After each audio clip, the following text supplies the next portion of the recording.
Now see students, now we will learn about the mountains in the north. हम लोग land forms के बारे में बात कर लिए, अब हम लोग पढ़ेंगे माउंटेन्स इन द नॉर्थ। अब देखो नॉर्थ पार्ट मतलब कि नॉर्थ पार्ट हम लोग का कौन सा पार्ट है, ये वाला पार्ट है। और यहाँ पे देखो ये पूरा नॉर्थ पार्ट से लेके ये नॉर्थ ईस्ट तक में पूरा ये माउंटेन्स है। हम लोग अभी इसी माउंटेन्स के बारे में पढ़ने वाले हैं, ठीक है।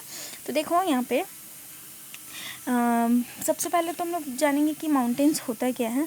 तो देखो स्टूडेंट्स, अभी हम थोड़ा सा हम लोग डिस्कस कर चुके हैं कि जैसे ये हम लोग का मान लो क्या है, लैंड है, ठीक है। ये हम लोग का लैंड है, या फिर यहाँ पे मान लो सी है, सी लेवल है।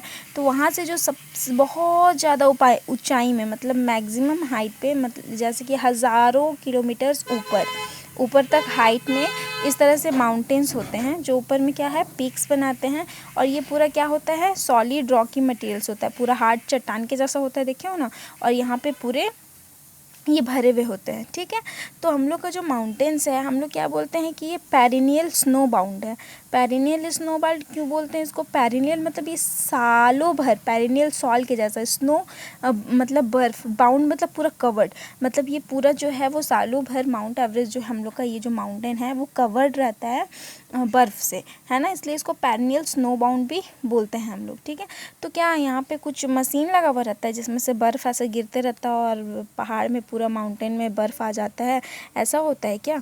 नहीं, ऐसा नहीं होता है। क्यों ऐसा नहीं होता है? देखो, जब हम लोग जैसे जैसे हम लोग ऊपर की ओर बढ़ते जाते हैं ना, तो हम लोग का जो टेम्परेचर होता है वो डिक्रीज़ होने लगता है, टेम्परेचर कम होने लगता है ना। और इसकी हाइट कितनी है हमारी माउंट एवरेस्ट की, 8848 किलोमीटर्स है, बहुत ऊंची में। तो जहाँ तक 0 डिग्री सेल्सियस तक तो हम लोग को बर्फ़ नहीं मिलता, लेकिन जैसे ही वो -डिग्री में चला जाता है और ऊपर जाते जाते टेम्परेचर और कम होते जाता है, तो वहाँ पर फिर ठंड बढ़ जाती है और फिर बर्फ़ जो है पूरा जमने लगता है। इसलिए यहाँ पर बर्फ़ से ये जो माउंटेन है वो ढके हुए रहते हैं, ठीक है। तो आप लोग देखोगे कि यहाँ पे क्या बोल रहा है, it has an approximate length of 25 kilometres while its breadth varies from 150 kilometres to 400 kilometres. अब देखो बोल रहा है कि इसकी जो लंबाई है ना, देखोगे मतलब ये जो माउंटेन्स है आप लोग का, इसका यहाँ से लेकर के यहाँ तक का जो दूरी है ना, ये दूरी आप लोग का कितना है, ये 2400 किलोमीटर से 2500 किलोमीटर्स के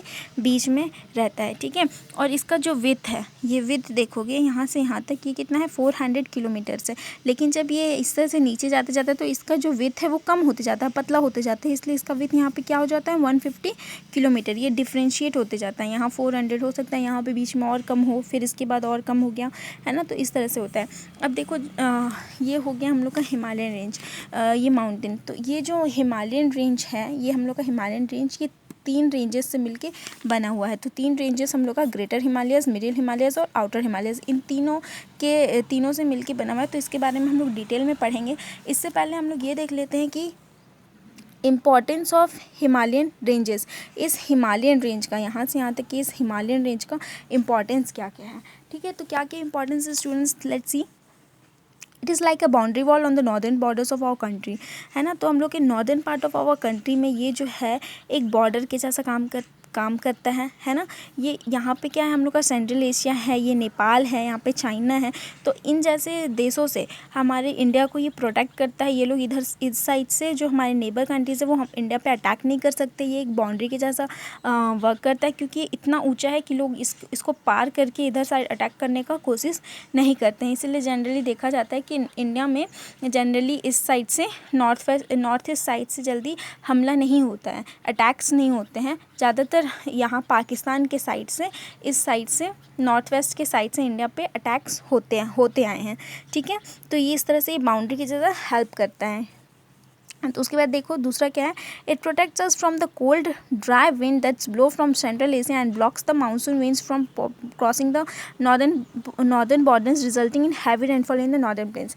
देखो स्टूडेंट्स, जब मानसून की सीज़न आती है तो समुद्र से जो लहरें उठती हैं ना इधर से, तो ये क्या करती है, जैसे क्रॉस होकर ऊपर जाती है हवा, तो इस एयर को, मानसून को, ये जो हिमालयन है वो उस साइड पार नहीं होने देता, और फिर उसकी वजह से वो यहीं पर रुक जाता है और फिर यहीं पे बारिश हो जाती है, जिसकी वजह से इस एरिया में ज़्यादा बारिश होती है और यहाँ पे ज़्यादा वेजिटेशन कल्टीवेशन एग्रीकल्चर में ये बेनिफिशियल होता है। ठीक है, अब देखो इधर से भी कुछ हवाएं जो हैं वो बहुत ही ज़्यादा ठंडी और ड्राई विंड जो है इधर से ब्लो होती है, सेंट्रल एशिया से ब्लो होकर के इंडिया में आती है, जिसको ये हिमालयन रीजन जो है वो रोक देता है।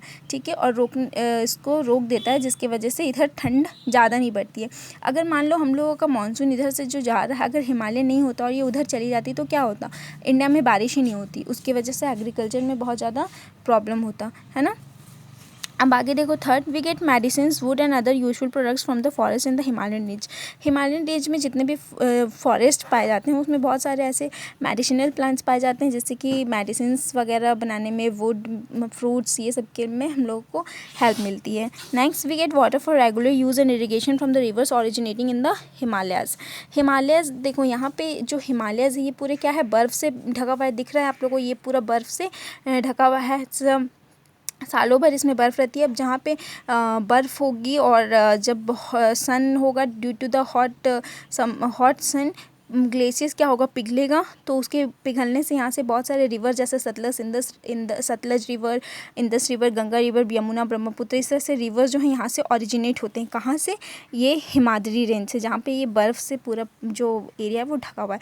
तो यहाँ से बर्फ़ से पिघल कर नदियाँ ओरिजिनेट हुई हैं। उसके बाद जो मानसून्स का जो हवा यहाँ जाती है उसकी वजह से यहाँ पे जो बारिश हो जाती है उसकी वजह से, और नदी से यहाँ पे पानी की कमी नहीं होती है, जिससे क्रॉप्स में इरिगेशन की प्रॉब्लम, इरिगेशन जो है वो ईज़िली हो जाता है, पानी पटाने का काम ईज़िली हो जाता है, पानी की कमी नहीं होती है। Now we get electricity from the dams built across the rivers originating in the Himalayas.